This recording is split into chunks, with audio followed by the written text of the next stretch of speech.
And now to our next interview with Inbar Shenfeld, CEO of SAHAR, the online mental support, and Maayan Patito, chat volunteer, North American branch. Let's start with the basics. Tell us about SAHAR and what you do and how you manage to save lives online. First of all, thank you for having me. I'm really happy to be here. I'm the CEO of SAHAR. I come from 20 years of managerial parts, and I came after October 7th to lead the next step of SAHAR. I'll start off with the basics. SAHAR was established 25 years ago, and our goal is to save lives. We provide immediate, accessible, and approachable, anonymous, text-based support for all kinds of emotional distress and suicidal thoughts in Hebrew and Arabic through various platforms. Actually, everything started 28 years ago. Eran Aderet, he was in the army back then, and he decided to end his life. 3 days after he passed, his parents went into his computer and they just saw that he went into forums and websites and searched how he can end his life. At that moment, no one answered until someone did. And that moment, his father, Dr. Avshalom Aderet, decided not to let this thing happen ever again. And this is how SAHAR was established. We used technology. We were the pioneering to use technology. Back then, since 2000, we used technology in order to save lives. 70% of our audience are kids, young adults, teenagers from ages 10 till 30. Actually, 38% are from ages 21 till 30. Just look at this generation that we give support to. We are like the ER of the mental support. We are the first in the line, and we provide help for ever and who needs us. And how do people in distress actually find you? Do they reach out on their own? What's the process? Actually, this is a really good question. We have two ways. We have the people that reach us. We have 3 different units: the reactive, the proactive, and the self-help tools. On the reactive side, we have the chat where people reach us for one-on-one chat with volunteers. We'll talk about later about our amazing volunteers. This was established 25 years ago. This is text-based, only text-based support by chat. The proactive side is we monitor posts on the web, and we distract distressful posts for people that really don't feel that they can reach someone. So they write their feelings on posts, and we search the web, forums, for Facebook groups, and we just detect them and we answer them in a very professional way, and we show them that they are not alone. This is very unique. It's called Outreach Patrol. It was established back then in 2008, and we were the first. SAHAR was the first to do it back then. And every person that needs help, we are there for them. And maybe if SAHAR was back then in '97, the Outreach Patrol would have been existed, maybe Iran would still be here. The third unit is the self-help tools. We have a huge database of places in the community where people can get help. Because we are not therapists, we are there in front line for people that need help, and we are there and we help the society by doing that. And I mean, obviously, since October 7th, everything has changed for everyone. So have you seen more people asking for help, and what kinds of challenges or struggles are they dealing with? Wow. Actually, there's SAHAR before October 7th and SAHAR after October 7th. Before October 7th, the chat was open 11 hours a day. And since the horrible thing happened on October 7th, 6:29 a.m., the horrible thing happened, and we opened our chat line 9:30 a.m. We opened our chat lines for 24/7, and we haven't stopped since. So we did like 3 emergency trainings for our volunteers, amazing volunteers. We increased the number of volunteers from 280 to 400 volunteers in no time. We saw that in year 2023 versus 2024, we had an increase of 50% more people that reached us. Think of the anxiety, the post-trauma, the loneliness, all the things that our people are now facing in the Israeli society. And this has all been happening, and with the help of the volunteers we have in the North America branch. We have a huge branch in North America.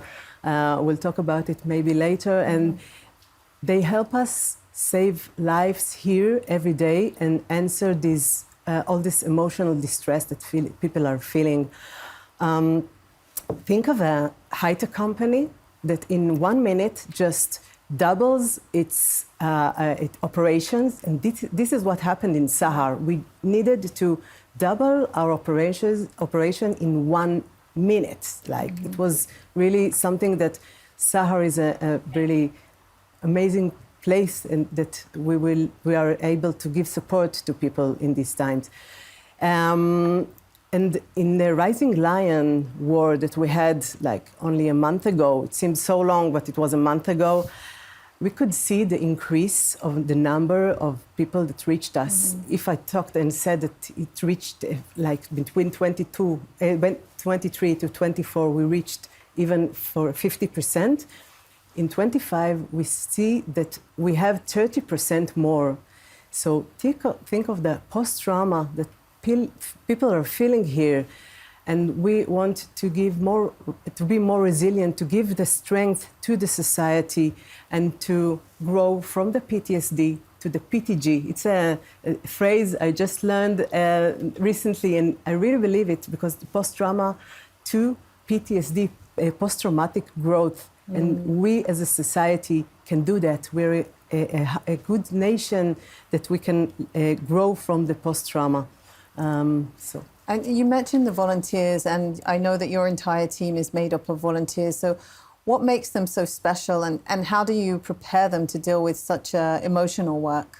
And in a minute, we'll turn to Maayan, and she can answer that question too. But yeah, actually, we have the best volunteers ever, the most exceptional, dedicated, talented volunteers. They are like lighthouse in the dark. When people feel the most distress and the most bad times, our volunteers are there for them. They just spread the light all over. We have a huge branch as I was saying, in North America, and not everyone can be a volunteer at SAHAR. You go through a long submission process. You go through a long process of training, because you need to be there for people in distress. So they go through a long training, which makes them more resilient and more strong. And maybe, Maayan can elaborate more. Yeah, and Maayan, why don't you tell us a little bit about the training and preparation as a volunteer, and what special arrangements you've done to talk to people? Okay, sure. So first of all, I'm in the US, in Texas, Austin, Texas, for the past 2 years. So I live abroad. I've been volunteering with SAHAR for the past 6 months. I think I saw a comment in one of the relocation groups in a post, and I decided to reach out. It looked really amazing and fascinating to do it from here, from North America. So I've been doing it for 6 months. It's a really long process, which is amazing, because you know that people actually evaluate your capabilities of empathy and communication, especially online. It's a 3.5 months course. Previous to that, you are going through an interview to see if you're qualified. And it's one of the most professional courses I've been doing through my entire career, actually. So SAHAR are pretty amazing of doing it with Israelis abroad. And tell us a little bit about Pazam. It's a popular platform among soldiers, and you're running a joint campaign. And what happens when a soldier comes across that platform, and how do you meet their needs? Actually, we do so many for all the population in Israel. We do significant steps through multiple channels to soldiers as well. And with Pazam, we have a collaboration that started on October 7th. We have a button in their app where a soldier feeling distress just clicks the button and goes straight to our chat. And actually, we looked at our data from June 24 to June 25, and we saw that we had 40%, over 40% more people from ages 18 to 20 that reach us. So most of them are soldiers, so they're coping with so much this complicated times, and we help them. This is one thing we do for soldiers. We do things for the women of the duty soldiers. They have a group in Facebook, and we give them support for the women as well, because they struggle through so much: kids, career, husband in the 2 years going to the army, and we give them support as well. So we are doing like 360 degrees help for people throughout the community, the soldiers and the women of the soldiers as well. And finally, how do you keep it all going, and what kind of support do you need to keep on doing this amazing work and saving lives? First of all, I want to thank all the amazing philanthropic partnerships, the Jewish federations, the individuals that support us, the companies that support us. It takes a village to do what we do, and it couldn't have been happening without our amazing partnerships that we have. People are talking about 900,000 people that are experiencing post-traumatic symptoms, and they still didn't reach for help. And maybe there's a tsunami ahead of us. We don't know what the future holds for us. And we are here for every person in distress. So about 20% only is from the Ministry of Health. And we need as much as financial contributions, volunteers all around the world. As you understood, you can volunteer wherever you are from your home.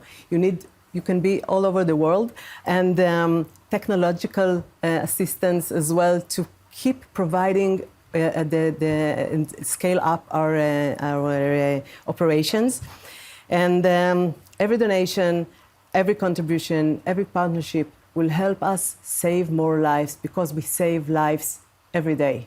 Inbar Shenfeld and Maayan Patito of SAHAR, thank you so much for joining us today. Thank you.